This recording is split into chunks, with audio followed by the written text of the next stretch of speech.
Ladies and gentlemen, welcome back to the Expansion Pack podcast where we download this week's gaming news and we bring it straight to you. I'm your host for episode 83. I'm Black Ice. I'm joined by my co-host almost each and every week because as you can see, for those of you who weren't here or were here last week, we were missing a key member. So we're going to start off by saying welcome back May 25th. How you feeling today? I'm good. I'm sorry I couldn't be with y'all last week. Your boy had some stuff that he had to go deal with. So I'm back and I'm ready to get back into the swing of things. Let's do it. Okay. Good. And I know I switched up the order on you here, Manny, but what's going on, Goop? How you doing? It's all good. I think May 25th was just gooping last week, and he just couldn't handle the goop. Whoa. Let's not talking about what I can and cannot handle. All right. Hold on. Oh, that's a challenge, guys. Hold on, buddy. I just want to say that Hold on, buddy. Saying he can't handle the goop just sounds. I know it sounds weird. Yeah, I really thought you should have set a pause. You should have set a pause. Yeah, that was you should have threw one in there just for safe measure. I guess no. I'm about to say you still have a window. I don't know. That would know how to go. I'm gonna leave that window open. Oh, okay. Oh, all right. Oh, okay. All right, guys. All right, my boy. We're not here to talk about Goop. We're here to talk about some games.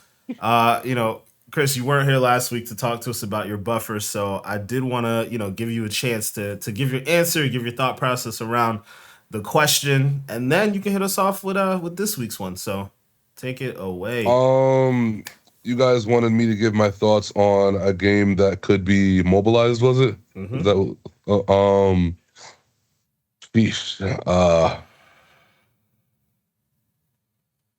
I'm not gonna lie. I didn't think this kind of thing would have been capable and actually run smoothly until I saw what they were able to do against Genshin Impact.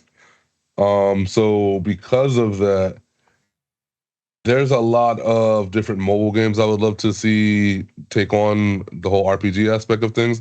Like, I know we used to get a lot of the Grand Theft Auto games and whatnot in like a PSP format and like Liberty City Stories and all that stuff.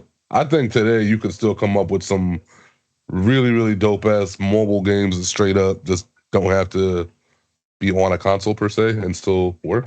And yeah, Grand Theft Auto would be dope. I'd love to be able to just pull up my phone and just be able to pull up the game and then play right there.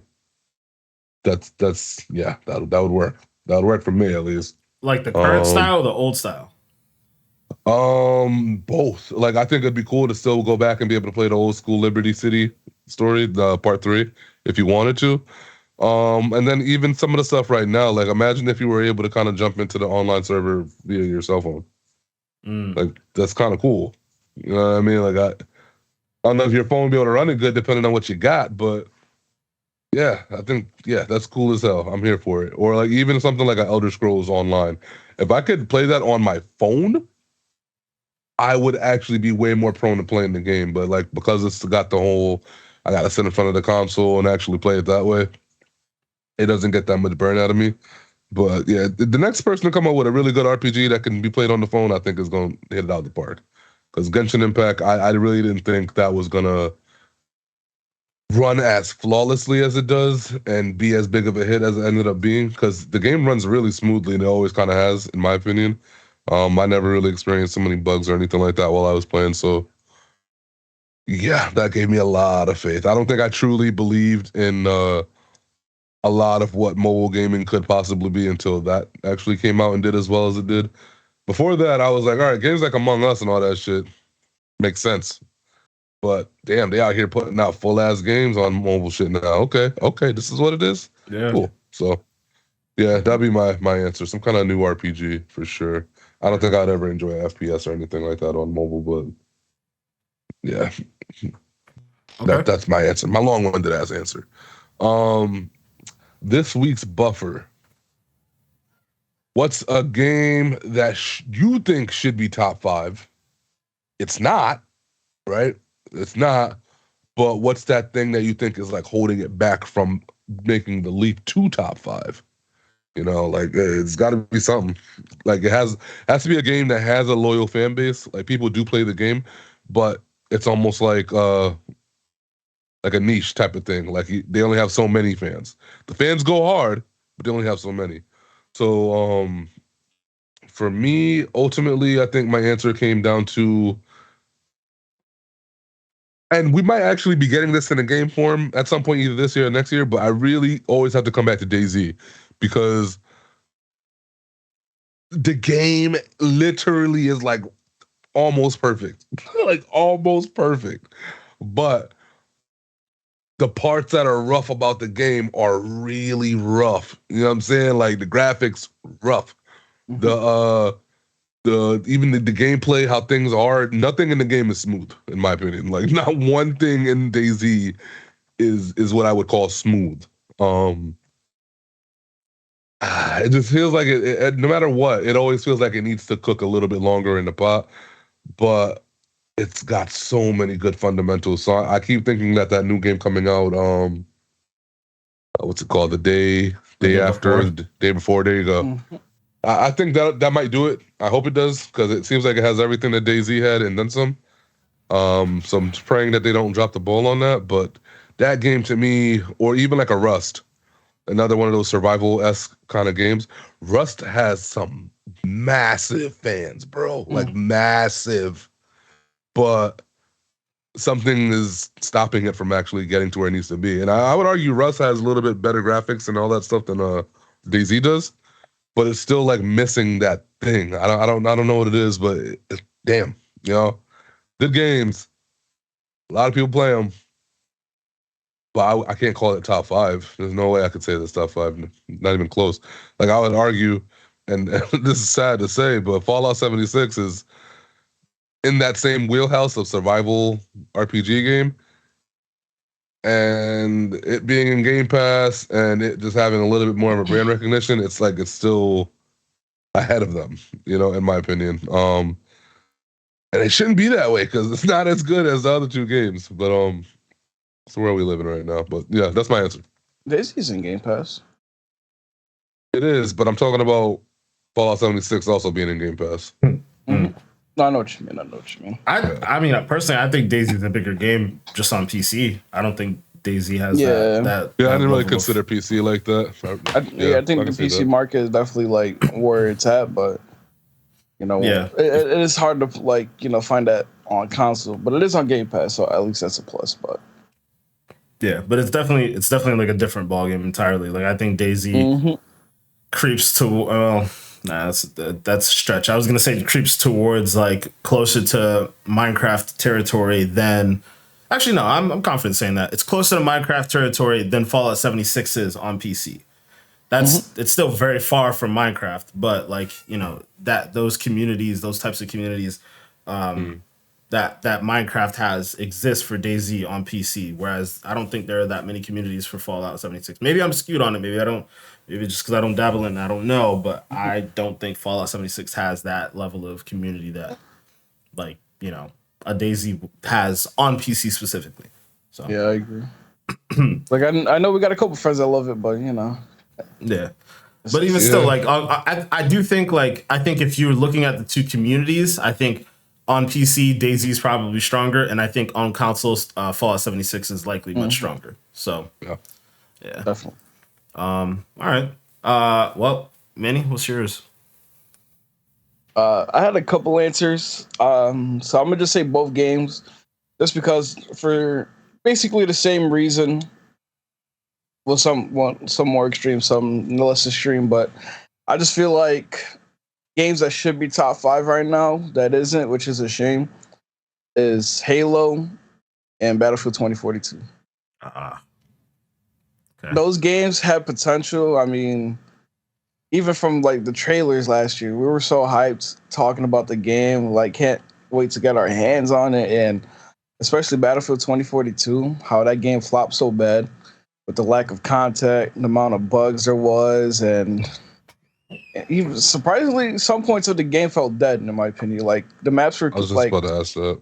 Yeah, like some maps were like really big, to the point where it's like, I feel like you're just running all the way into the next point unless you have a vehicle. And even though it's like a 128 player game, it's like still kind of feels like there's something missing. But I That just part feel though like, has always been a Battlefield thing though, like oh where yeah, it's it's just always, like yeah. vast landscapes and like sometimes if you do choose to run, you're gonna be running forever. I feel like that's just always been a Battlefield thing, but I But do like, understand what you're saying though. Like, but like I said, the lack of content, the fact that like at launch there was like barely any weapons for a game that's like basically about shooting people was definitely a big miss. The fact that they gave up on Hazard Zone so quickly was such a miss as well because it had potential, but I feel like it was like half-assed.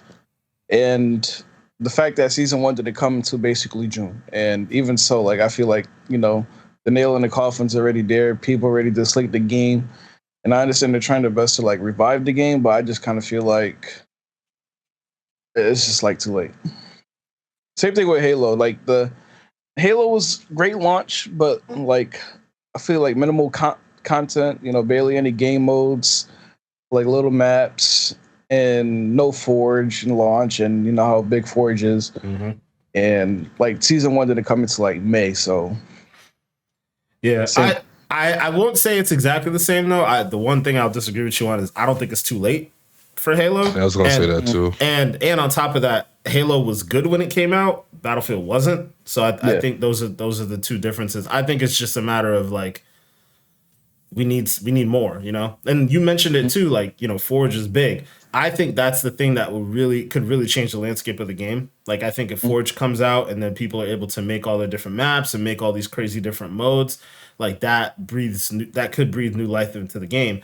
Like we could get the next Griffball, when Halo 3 came out and they had the Forge and all that other stuff, and Griffball was like that was some crazy shit, dude. Like it just became like a whole subculture of Halo. So I think if you allow people to get an opportunity to do that, especially with a game that's free to play, essentially, yeah, you can breathe a lot of new life into that game.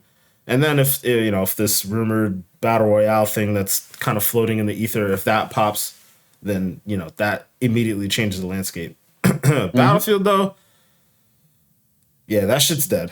That shit's unfortunately dead. Like, and it's definitely unfortunate because they needed to. I think if they had been in a similar situation to Halo, where it's like it popped off in the beginning and then died off, they could have came back. But like when the new season hit, they actually have like good changes, like decent changes to the game, and the game is a bit better, but it's still too late. And like you said, they abandoned Hazard Zone altogether. Yeah, I don't know. I mean, it seems like ultimately they're going to abandon the game altogether because it sounds like they're working on like another Battlefield that's more of a hero shooter than this one. Apparently, they're gonna dismantle the specialist thing that they had going, and they're gonna go back to the traditional Battlefield stuff. I think I heard them just announce that like the other day. So I don't know. It just looks like they're just backtracking a lot on the decisions that they made with this one, and it's unfortunate. Like. I know we were talking about this in the party the other day. Why I don't understand why not just make Battlefield 4 again? Like take the formula that you had from Battlefield 4, which like everybody loved and was like really looking forward to and all that stuff. Take that formula and then put your 2042 layer on top of it and then make it, like use more modern technology and all that other like when I say modern technology, I mean like modern game engine, like to bring the game up to date. Like you didn't have to completely reinvent the wheel, like you had a good basis there. Even I feel like even going from Battlefield 5 to this Battlefield was like, what the hell happened? Like you literally could have just taken the same engine from Battlefield 5, made the tweaks to it to make it more modern, and put it in a modern day or even the 2042 like they wanted to do, and you would have been fine. But like something about this Battlefield, it feels like you said like hollow, like, and even the character models seem like smaller and less realistic. It's just I don't know. I don't understand what happened there, man. That was gonna be one of my games, so like I guess I'm talking about it now. But the other game that I was gonna bring up is PUBG. That game, I've said it time and time again, that game should be top 5 for sure right now. Like the player base should be popping off. Like it should be like consistently in the pantheon of like battle royale games. But instead, they have done nothing with it and let Warzone eat its food, Apex eat its food, Fortnite eat its food. It's like, dude, you were the originators You were the originators. Like when that game came out, it was doing numbers, and it was in like early access and doing crazy numbers. Like it was such a phenomenon. It kicked off the battle royale genre, and they just haven't done absolutely anything. Like just steal the ideas that people have stolen from you, and you'd be fine. You know, like I just feel like they tried to do like a gulag thing, which is like really janky because you never know when it's gonna work, when it's not gonna work, what maps it works on. Like it's just kind of all over the place.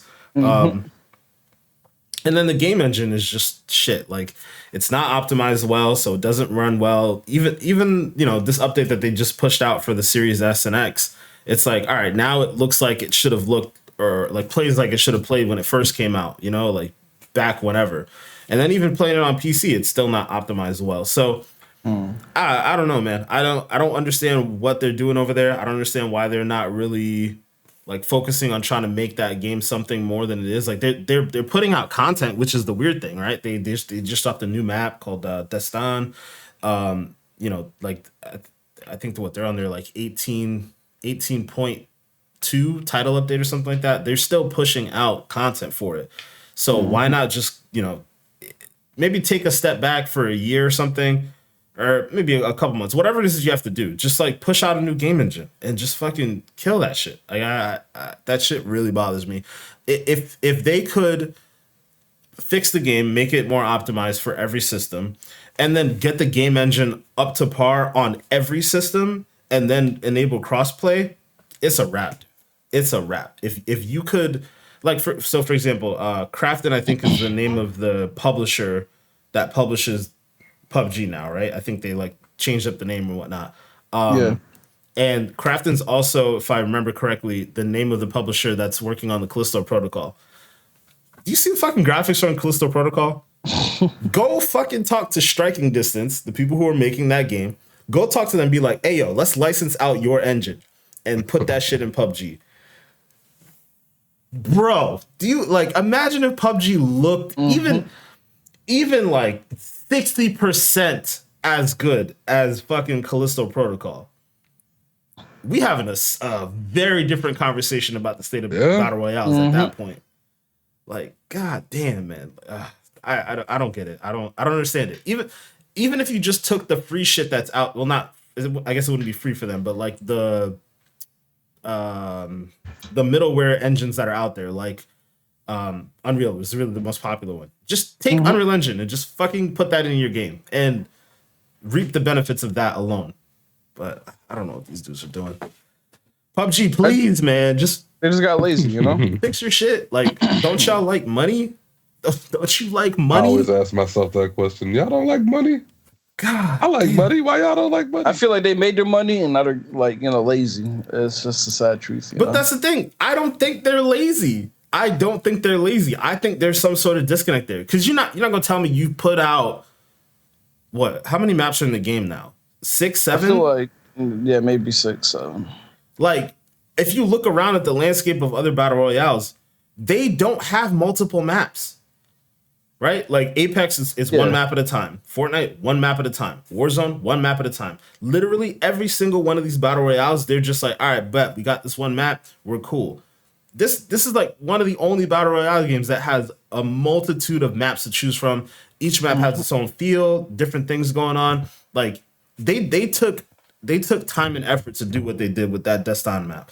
Like it has these skyscrapers. You can jump off the skyscrapers and redeploy parachutes. That's a mechanic that they like reinfused into the game because that didn't exist before. Like they're clearly putting work in certain areas. So it's like, why not just go all the way to make your game really what it should be? Like it's just baffling to me. Yeah, I agree. But hey, man, who knows? Maybe something comes along down the road. I heard about Super People, right? No. Wait. It's like, go ahead. It's basically, I swear, the engine is like PUBG, but like it's a little bit more updated and like it's a little different because like everybody has like powers, but it's like I gotta play it again. Like I played. Oh, we did talk about this. We did talk about this. Yeah, it's in beta right now, right? Yeah, Yeah, you you know, have to when we're request gonna play that access. then. So I have access. I don't. I don't. I Yeah. remember when we talked about it, I had to go request access. So yeah, I would definitely want to get into that. Let me see who's Yeah. making that game. I'm just curious now. I don't know who's making it, but I swear the engine is the Wonder same exact. People. I That's never it. heard of them. That's the name of the developer. Wonder People. Wait, that's so funny. It's yeah. So that's a new one, I guess. I don't I'll know. make you wonder. Yo, but Uh, I'm just curious. I want to do a quick search on PUBG too. You know, is there anything? Is there any? Any plan to update any of that stuff? Oh, they're on update 19. Is that what I'm looking at here? Damn. Update 19.1. Man, Damn. just I wish you had that beta. I want to play that with somebody. I hate playing alone. I wish you had Saints Row on PC so I could play that with you. Cause, oh man. By the I way, wish it was crossplay. a little Saints Row mini review coming up at some point in the next week or two. Cause I have it on PC. Manny's got it on Xbox. Manny already finished it on Xbox. And yeah, I think our experiences are gonna be different because off the bat, I played like the first couple missions. I've had no bugs, which is really weird. So this feels. I like wish I had it on PC, man. Yeah, Because feels like a semi-cyberpunk situation. I mean, Oh, damn. just as far as like it being such a dramatic difference between the console version and the PC version, because I'm seeing like Manny's posted mad videos on his TikTok. If y'all ain't checking out, it's just Goopmaster Flex on TikTok, right? Or is it? Yeah, go check him out. But he's posted mad videos on TikTok of like the stupid antics and glitches that have happened in the game. I have not seen that stuff. Like I know the one consistent that I've been seeing is that people will walk up to somebody to try to do the little finisher move, and the whole game will glitch out. Like the person will disappear, or the person will be in the wrong spot. I haven't had that issue at all yet. I think they fixed that recently because I haven't had the issue. But like, yeah, we'll save it for. We'll save it for when I get it finished with it, because I definitely want to talk about it. It's interesting, man. It's interesting, but the one thing I'll say just off the bat is I hate this like art style. No, not the art style. I'm fine with it. There's this thing, and I'm gonna get like super like deep and introspective about it, but I'm gonna try to keep it as high level as I can. Right? There is this trend, like right when Chris and I were younger, where like when we were teenagers, right? Like our generation would just get shat on. Like we would just get made fun of in like TV shows and movies and all that different type of stuff. Like it was like the things that we were interested in just got made fun of like 24/7. It wasn't right? cool to be a nerd, bruh. It wasn't cool. No, I'm not even talking about that. I'm talking about like just whatever our generation was interested in. It was just like always a thing to make fun of it, right? Yeah, that doesn't really seem to happen in this current generation of kids, like Gen Xers or Gen Z or whatever the hell they're called nowadays. yeah. Like that doesn't really seem to happen. Like you just get the boomers who are like, oh, like, you know, these kids are entitled or this, that, and like the dumb shit that people say. Something about this game and the way they like, I don't know, the way they're trying to parody like culture now, it just doesn't work for me. It just sounds dumb. And it's such a crazy contrast to how Grand Theft Auto will make fun of current culture, but like they'll make fun of it in, I don't know, they'll make fun of it in like a way that actually makes sense. It's like it's actually it's a real critique, or it's like making fun of the fact that people make fun of this thing. I don't know if I can explain it any better than that, but like, you know, it's just like it's like their social commentary is just so cerebral and smart. And like you could tell they have smart people working on like the commentary that they put into the game, the dialogue and all that stuff. Mm-hmm. Everything about this game so far is just like, this is mad cheesy. You're mad cheesy about how you view like kids nowadays. And that is like really taking me out of it so far. But I'll have more to report once I finish the game. But that shit was just throwing me off, bro. I'm like, in the beginning, there's the dude Oh my god, he's like the The nerdy Noali? dude. Oh What's no that? no no, Eli. I don't remember names yet, Yes, but he was Eli. like he basically said something along the lines of like, I want to be like there's millions of people in this world, and I don't want to be one of those uninteresting people.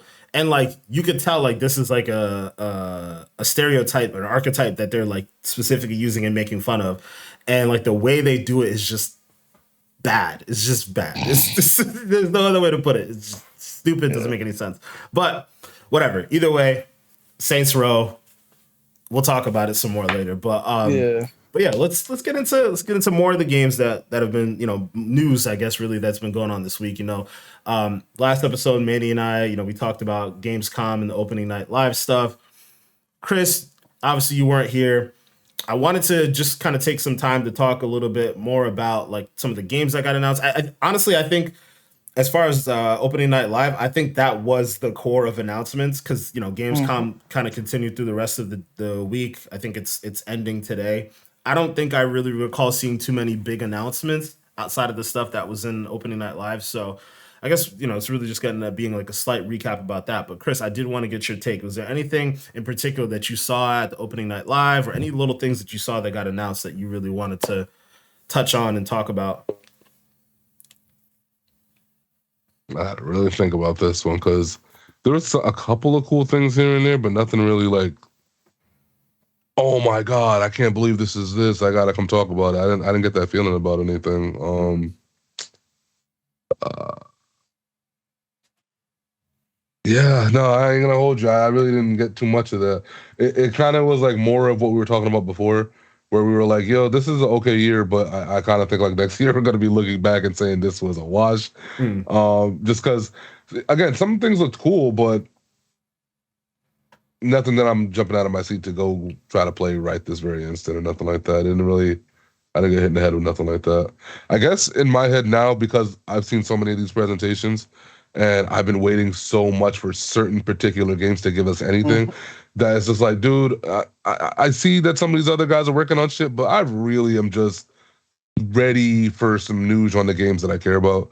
Like I really want to see stuff for Avowed. I've been dying for news on that shit. Show me something with that.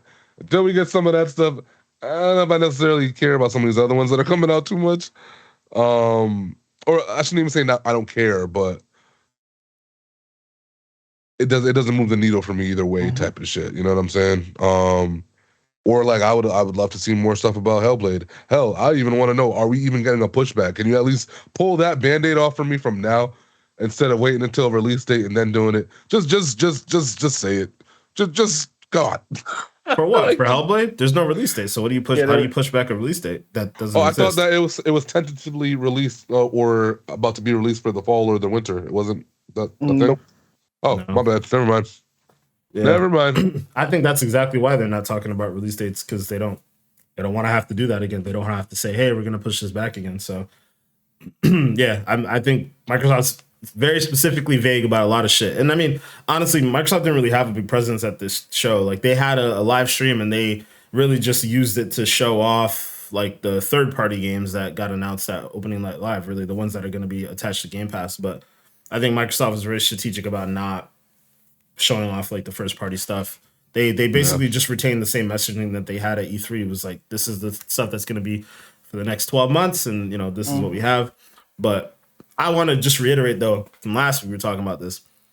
That Liza P game, fuck man, I'm very excited for it. Very Mhm. very excited for it. I saw more on the live stream. I'm like, yo, this like looks cool, but like I wouldn't expect this to look cool. And the fact that it's based off Pinocchio is weird to me, but like it looks dope. Yeah. And then I got to see a little bit more about Callisto Protocol because the developers had some more interviews and whatnot. And man, dude, I can't get over that game, dude. Like it's so visually beautiful, and like the ways that people are gonna die in the game are just fucking crazy too. Like getting your shit chopped in half by a fan is just hilarious, and like horrifying at the same time.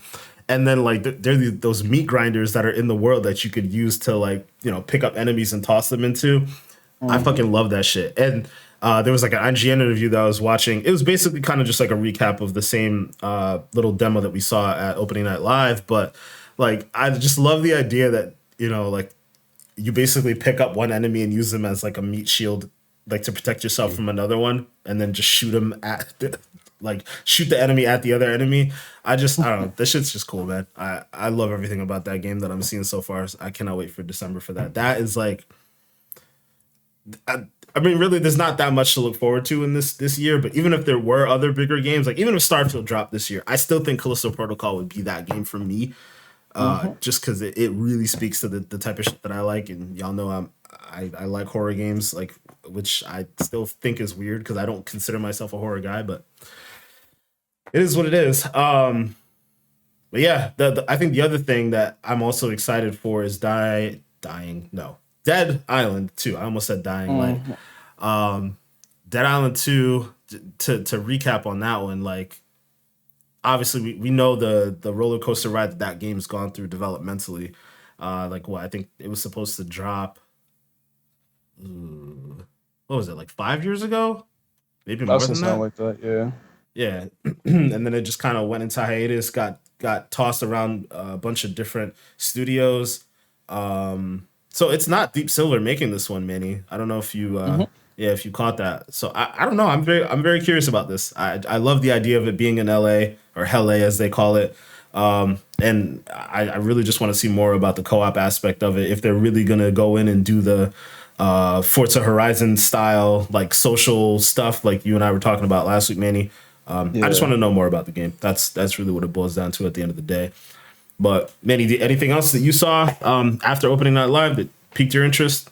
Yeah, I've been seeing a lot more of High on Life gameplay and just like little little scenes and everything like that be happening, the interactions with the characters, and I'm just like, this game is gonna be hilarious because just like the fact that your weapons just be like talking and they be like saying some smart ass shit and everything like that is hilarious. Like, I remember I seen one of the scenes was they're trying to like get in these doorways, and there's two doors, and these two things blocking the door, and then like I guess they're arguing with each other, and like they ask you questions like, all right, you want to get through this door? Let me ask you a question. He's like, who would you rather take on a date, me or him? And it was like the whole like interaction was hilarious. So like, I definitely know I'm gonna get a laugh on that game. So I can't wait till that one comes out. Facts.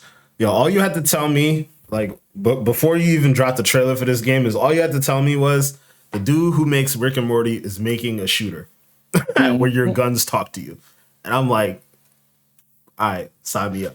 But actually seeing like the gameplay from Opening Night Live, and then also some of the interviews that have come out, man, like, I'm even more excited for that game too. Like, glad it's coming to Game Pass. Do we get a release date? Is that coming in December? It's in December. Okay, good. Yeah, man. Like, Chris, did you get a chance to peep that at the Opening Night Live? Like, there was the little gameplay section. Not the newer one that you guys are talking about. I still remember the clips and the trailer and stuff from the last time. That game was looking dope though, so I'm almost positive whatever they did show is fire. Because, is it a game that it's got me jumping out of my seat? No, but it's a game that I definitely think has a lot of potential. And it's got a lot of that sleeper energy on it. You know what I'm saying? Where like I think some people might look at it on surface level and overlook it just because it looks kind of wacky and colorful. Some people might even look at it and then mistake it for like a ultra children's game type of thing. Because again, it's very, very colorful. It reminds me a lot of like Splatoon type of shit with all the vibrancy. But yeah, it's got a lot of potential to like just be one of those cult classic type of games. One of those games that kind of like people outside of playing it will use some of the quotes that they hear. They're gonna some of the memes that can come out of this game, all that kind of stuff. A lot of potential for that shit, bro. Lots. So yeah, I'm definitely looking forward to it. And it being Game Pass is even better. I'll be playing it as soon as I can. But yeah, no, I didn't see the newer trailer though. Not at all. I gotta look at that. Yes, sir. Make sure to see that as soon as you can, because like they were showing off like a boss battle where it's just swinging around the room, and I love the swinging mechanic. I loved everything about the way the game was playing out. It kind of reminded me of BioShock, but like just like more fun loving. Oh shit! Speaking of like BioShock, guys, hold on. I can't believe I forgot to mention this game before, bro. Atomic Hearts? Is that what it's called? I'm pretty sure that's what it's called. I'm going to verify this. I think I remember Atomic what you're talking Heart. about. I don't think I've seen Atomic Heart. Manny, if you have not seen this game, peep that shit ASAP, bro. That shit looks a lot like BioShock. It's just like if you take away the like underwater or like Cloud City type of mechanic or like storytelling stuff, like the crazy weird abominations of creatures that are coming and attacking you, and you have all these different powers, and there's all this stuff happening. Holy shit, bro. That game looks amazing. And it's another one of those games that's going to be in Game Pass day one. I know we're always talking about it. I swear to God, we're not sponsored. We're not sponsored by Microsoft, guys, but shit, the games they be hitting on, they really be hit. This game looks so good. I'm very excited for it. And it's open world. I didn't know that. I just happened to see that right now in this article. It's open world. That's fucking wild. And I mean, it's great that we have Game Pass, man, because like situations like where Saints Row, where it's like you spend $60 on it, and you're like, damn, I like kind of regret it. But then you got like these games in Game Pass, and it's just like, thank you. I don't want to spend $60-$70 on these games. I feel you. And take a risk. I feel like we still have a release date though, and that's tripping me up, bro. I want this game ASAP. Yeah. Shit does look pretty dope. Yeah, this game look crazy. I'm not gonna lie. It do look pretty dope. Yeah, and I'm like, shit, yo, this like definitely is giving me them BioShock vibes. Like, y'all can hold me over until we get that new game or something. Cause damn, shit's hard. Like this is Unreal Engine 5 too? It's Unreal Engine 4 apparently. Really? So they're still pulling some shit out of that engine for sure. Yeah, because that shit looks really clean at certain spots, man. Wow. Yeah. Like surprised. Guys, keep your eyes out for that game. Those of you watching and listening, I think that game is going to be a very big deal. Especially for those of y'all who have Game Pass, definitely, make sure y'all check that out when that comes out. But moving on from the the basic news out of Gamescom, there's a couple other stories that we wanted to kind of touch on real quick. I guess they're still Gamescom related, but the first thing I wanted to get into was Phil Spencer. Phil Spencer, our boy over at Xbox, he just came out, or he just had an interview with Bloomberg where he talks about a couple different things. This is a relatively short video interview, but he kind of goes into the Activision Blizzard, acquisition, kind of talking about all that stuff, and it definitely seems like they're gonna kind of get that wrapped up very soon. Like I really do think mid-September is going to be when that happens. We said it before on the podcast, but I think that Call of Duty next event is strategically placed.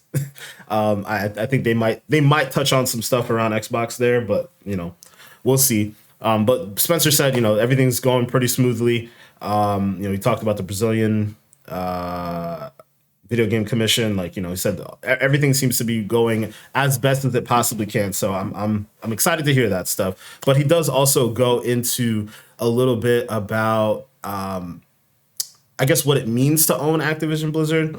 He talks a little bit about the idea that he doesn't think that. Basically, what he said is that exclusives are going to become less and less of a thing going forward. Actually, I'll read the exact quote here. So he said, it's something we're going to see less and less of when talking about exclusives. Maybe you happen to have in your household an Xbox and I buy a PlayStation and our kids want to play together. They can't because we bought the wrong piece of plastic to plug in our televisions.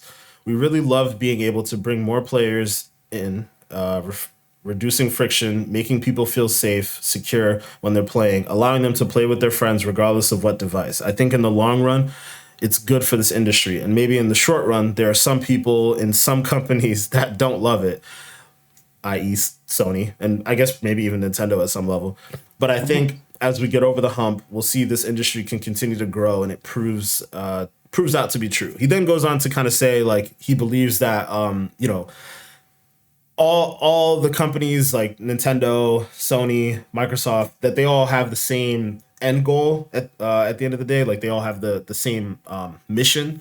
And it's just that, like I guess in the long term they see the same thing, but in the short term, like he said in that last quote, like they may have some differences about how to get there.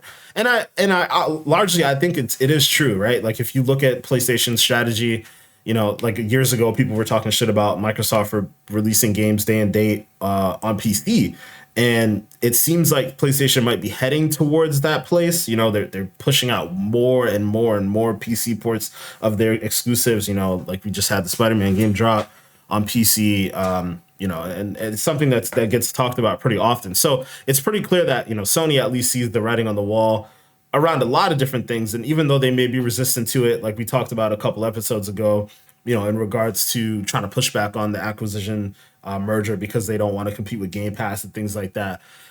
It's pretty clear that at the end of the day, everybody's looking in the same direction. And, Phil also talked a little bit about the idea that even though they're competitors, they're also partners because Microsoft releases games on PlayStation and on Nintendo, right? As far as Minecraft goes, they're going to have to release Call of Duty on those systems as well. So they have a partnership in a lot of ways.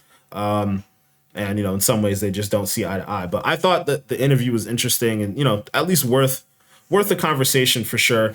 The idea that exclusives are going to be gone is something that we've talked about quite a bit. I do think it's interesting.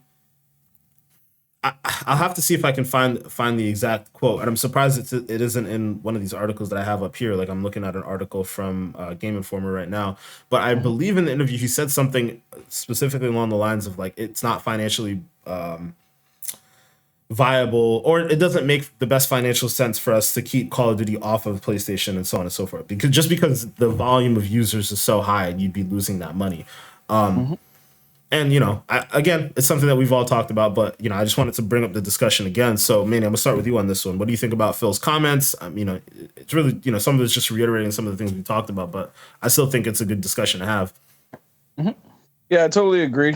Like, even when the game Fortnite, like, it popped off with its crossplay, just like how game-changing it was being able to play from console to PC and Nintendo and eventually PlayStation. It's just like, we're living in a time where it doesn't make sense to like hold back in the sense of those multiplayer games. Like for example, we all been asking for sports games to be crossplay. They started with FIFA. We're hoping 2K will be crossplay eventually and stuff like that.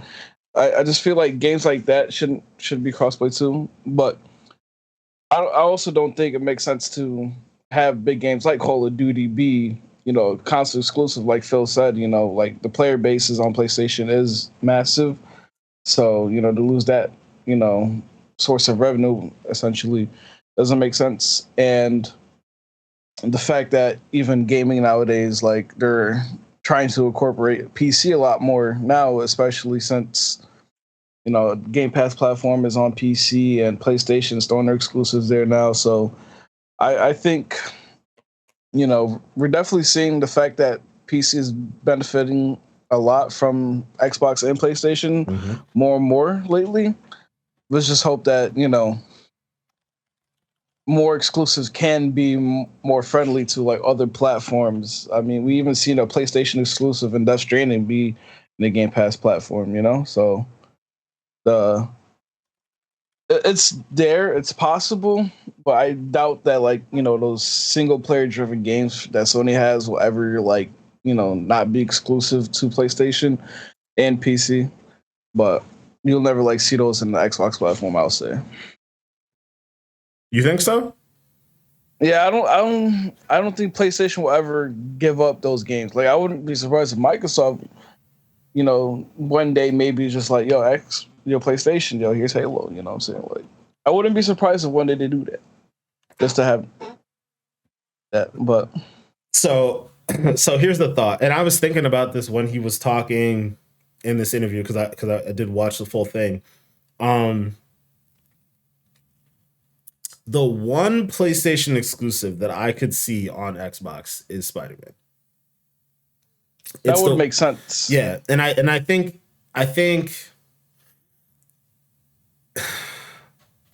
I think Marvel would have a say, but I also think that it might be a negotiating tactic that Microsoft might end up having to use to say, hey, we'll keep, Call of Duty, or maybe not Call of Duty. That might not be the example, but we'll put some exclusive that we have, like whether it be the next Elder Scrolls or something like that, on PlayStation.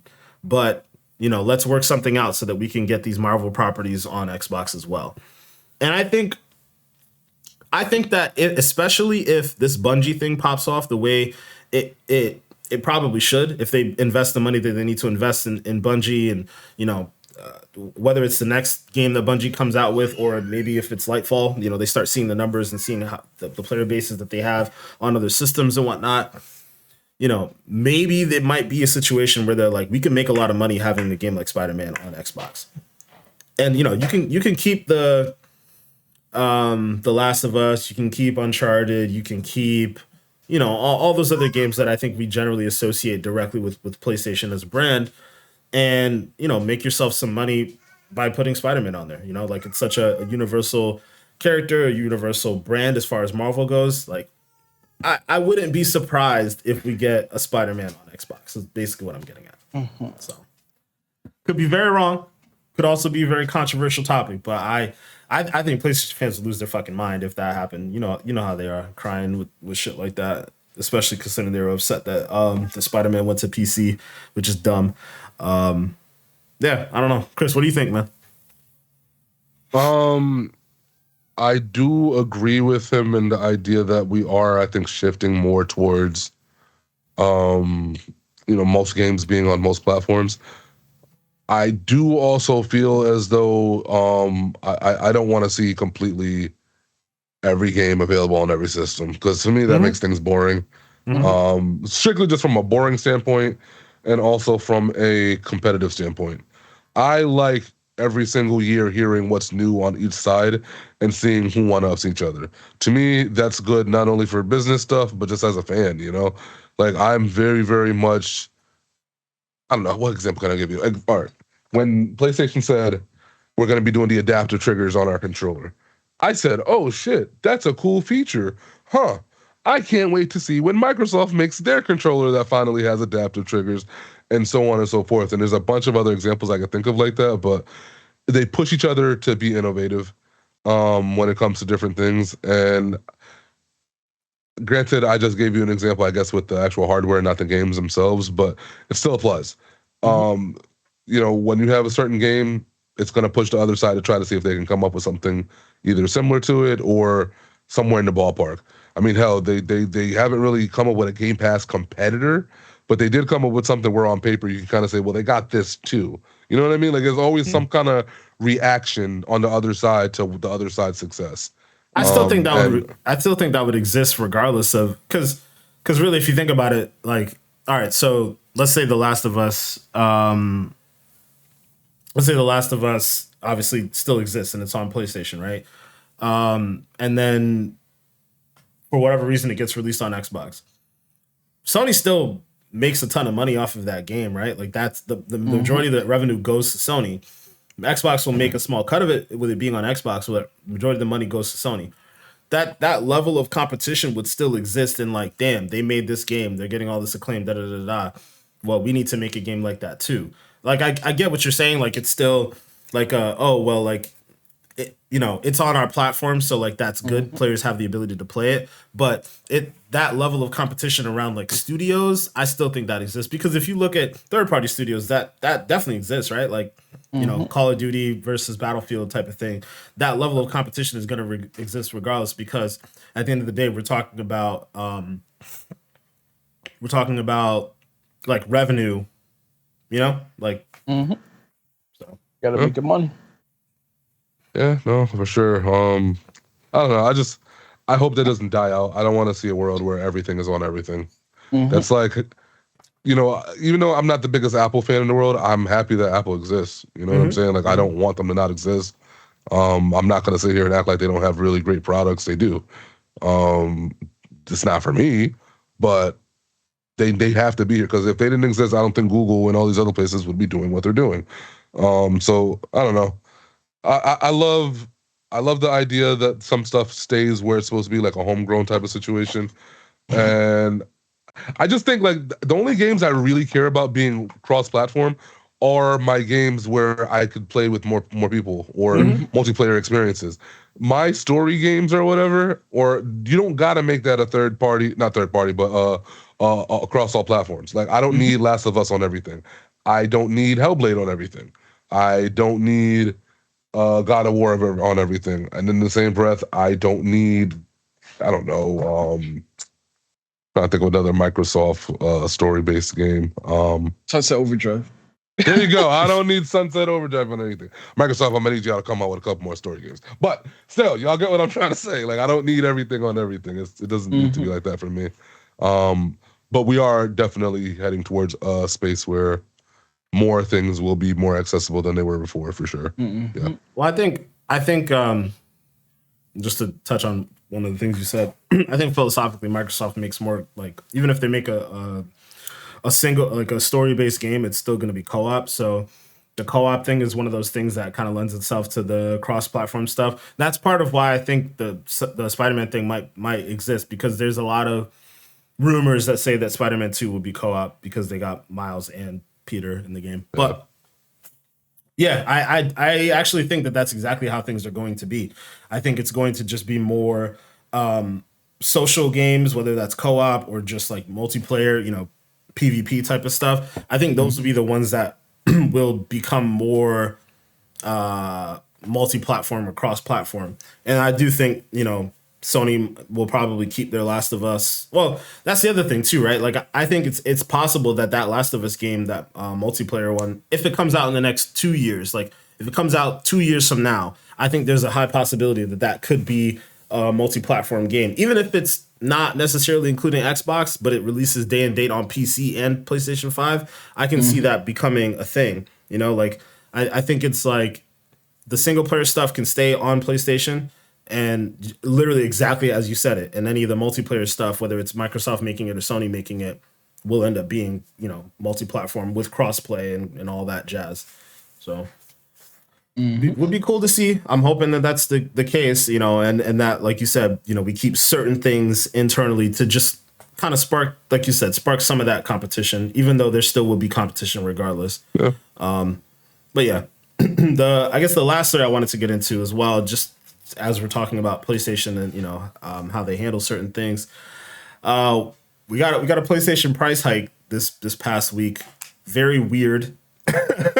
Very weird. I can't really think of many times where in the life cycle of a system the price went up, but it on average it went up roughly $50 across the board. Like obviously, like currencies are a little different in various places, and to be quite honest, it would be kind of mundane for me to read it all off, but generally speaking, everywhere except for the US got a price hike. I think in Canada it's an extra $50. In some places it's like an extra $20, but it equates to $50 US.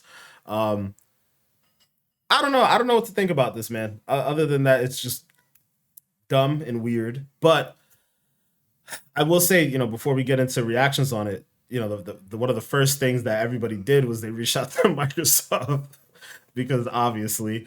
And Microsoft said they have no plans of increasing their price at this time, which who knows? Like, inflation is a real thing, guys, and it's definitely hitting everybody. So it's very possible that Microsoft might increase their price down the road. I really don't think that's going to happen because we've talked about before, Microsoft can eat the cost of a lot of things, having to be like a much bigger company that doesn't rely on Xbox as their sole provider of revenue, but.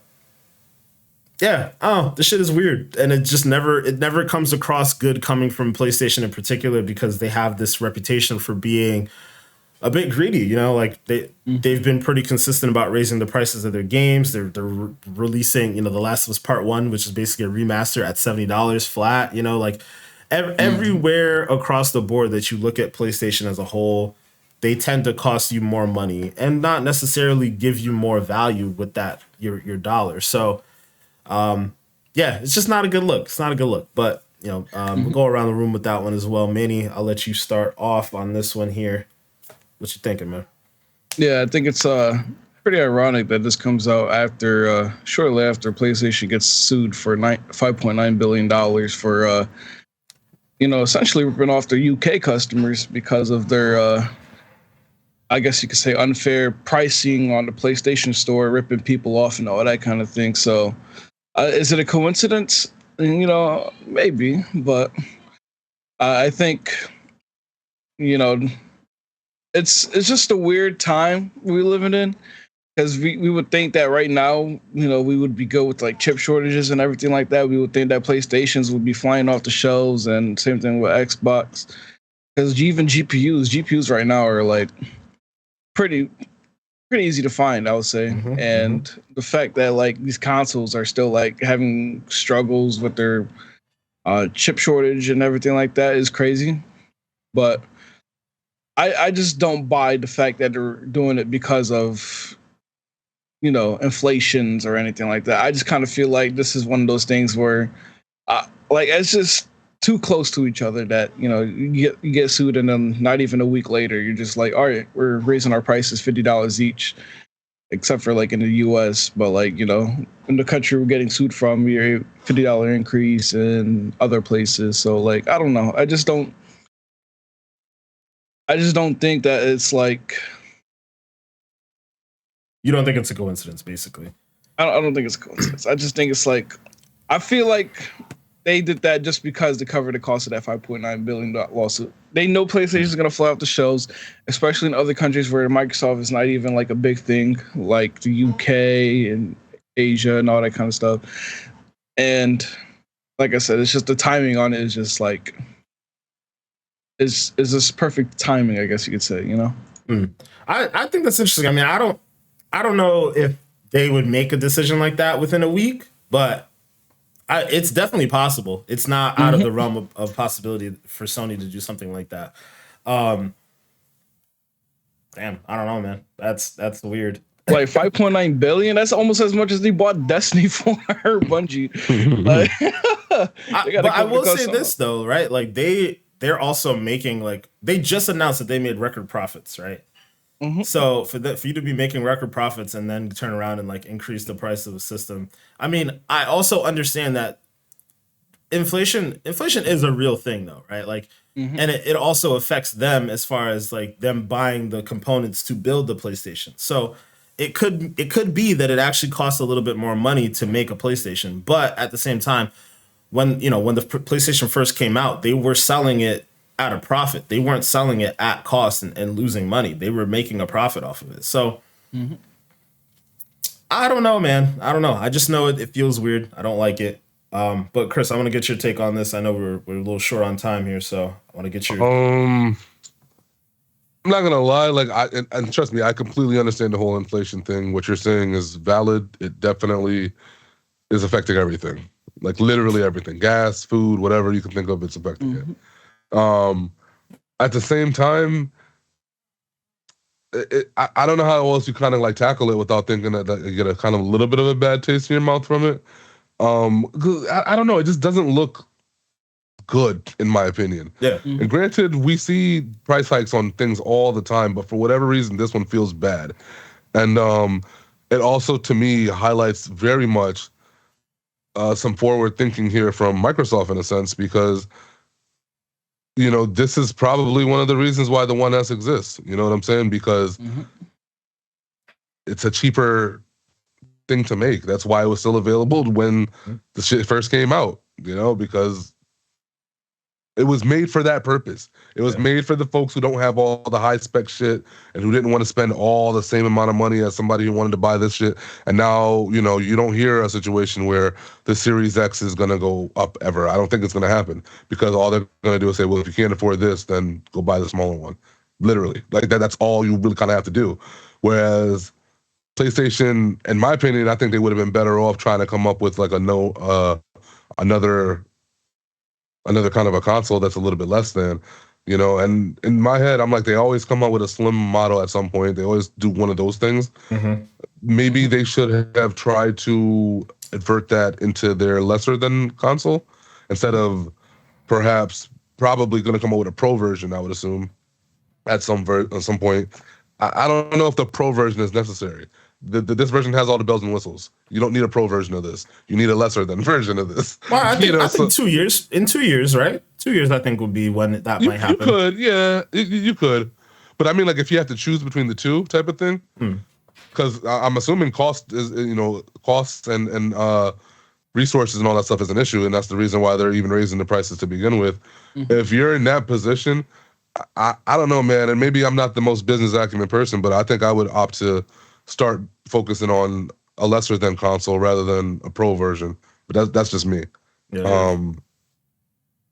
I think the issue with the lesser than console now is that you needed to like you said, Microsoft was forward thinking in how they handled that, right? It's pretty much baked into it's baked into like their SDK for development and all that different type of stuff. Something that's scalable, whether we're talking about the Series S, the Series X, or PC, right?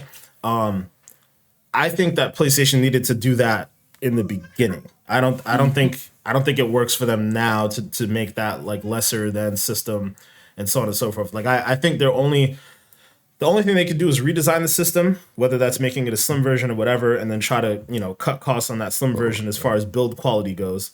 And then, wait 2 years and then make your pro system. That's whatever, price it's going to end up being. But I think the ship has sailed on the lesser than system, but I think it would have helped them for sure. Yeah, I do too. Because, I mean, granted, you couldn't have predicted, the pandemic and all this other kind of stuff coming into play and really affecting costs and things like that. But it was a thing, and Microsoft just very much looks like they planned for everything. And it comes across now that PlayStation did not do the same level of planning. I don't think. I think a lot of their shit was based upon, we know where the shit, we're going to sell, there was some cockiness to a lot of what they were doing, you know what I mean? Or maybe confidence, whatever you want to look at it as, but they didn't, they didn't think they needed to do some of these things, and it's kind of showing now, So I'm almost positive whenever the next generation of consoles come out, I would not be surprised if, like you said, the PlayStation has one ready to go day one. Oh, you get this one too. And this is another thing that kind of bugs me, because then when you also think about it, right, they have the whole digital version only where there's no disc tray or whatever. Why y'all make that and have that as something that you guys are selling when, again, stuff like that could have went to the other version of a console? 'Cause, like, today, and you guys can correct me if I'm wrong, because maybe I'm just talking out of my ass, but do you guys hear of anybody out there who is making it seem like that it is such a big convenience to be having this one over the other one? Because the other one's what, $50 cheaper than the one with the disc tray? It's $100. $100. So that brings it down to what, like $400 for that version? Yeah, see, I don't even. Right now, if you ask me, I don't think that version needs to exist, and they should have used that to make their version of a 1S. That's just me.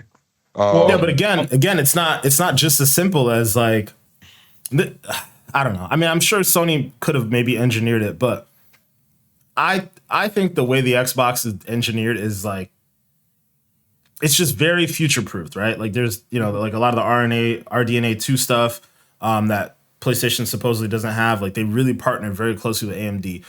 I think the way that they engineered the Xbox is just done in such a different way than the PlayStation was engineered that I don't think it's as simple as like, I think the digital version of the PlayStation 5 is the best that they could do with what they had, because it's literally just take out a disk drive, which is basically $100 less, right?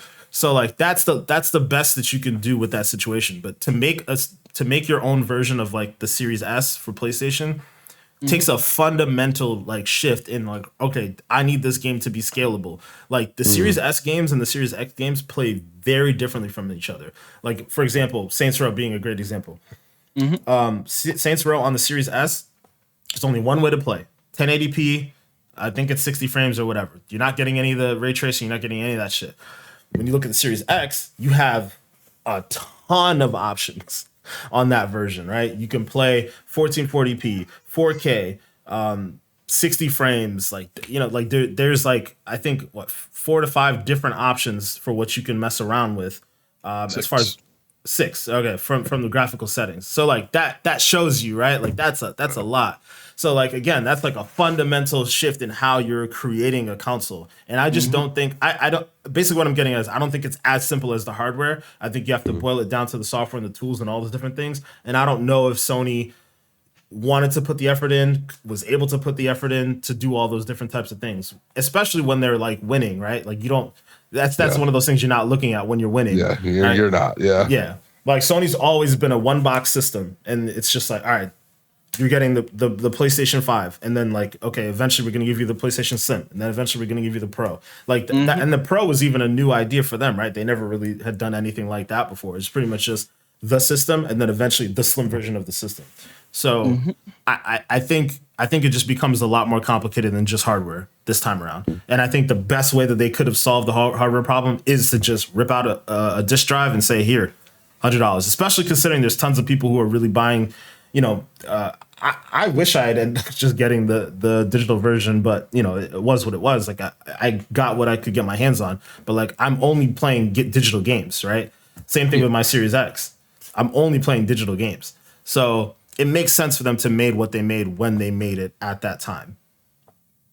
I think the problem is like, they came in mind with, this is what we have, in production line before COVID hit. And then COVID hit, and it's like, they're not going to go back on what they planned on it. They probably still wanted to go with the slim version, not slim version, but the diskless version, because in the end, they know that people are going to buy both in the end. And if people buy the $100 less version where you're stuck to buying games on the PlayStation Store, they still probably make more money off of it because they're buying it off their platform exclusively instead of going to like GameStop and stuff like that. So they had that plan in mind. But the problem is like, since COVID hit and all these chip shortages happened, all that kind of things is like, I kind of like set them back, I would say. Yep. Because, usually around this time, it's been almost 2 years since these consoles dropped.